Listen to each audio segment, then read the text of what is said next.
So I know 2011 was a really big year for interiors for Dodge.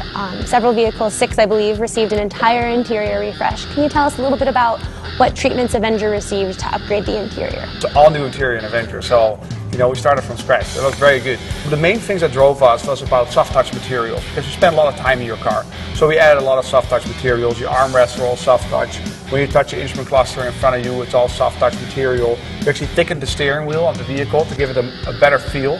So those things we brought over, and of course unique design cues. So we have accent stitching through the car that normally people don't expect when they buy a mid-sized car, but we just want to give people the attention to detail that you really look for, because that's where you spend all your time. So Avenger RT takes that and goes a step farther. Tell us about what went into Avenger RT's interior to make it. Oh yeah, that's actually very exciting, because the Avenger RT, as you can see, it has that Z-stripe running on the driver's seat. Performance cars, if you look back at the hair, it's either suede or cloth, because you don't want to be slipping and sliding through your butt in the seat. Yep. Sure. So they have a leather bolster, so a little bit more performance seat with a unique cloth interior with a Z-stripe on it. And then of course the red accent stitching we brought over.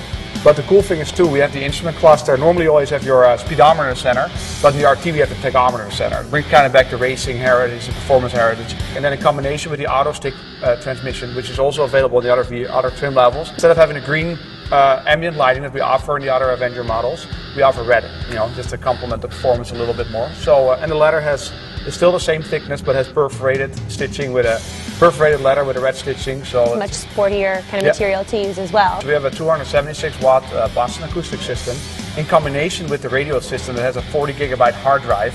Awesome. I know Dodge is always listening. There's the Dodge blog. Yeah, make sure you check us out on redlinedodge.com.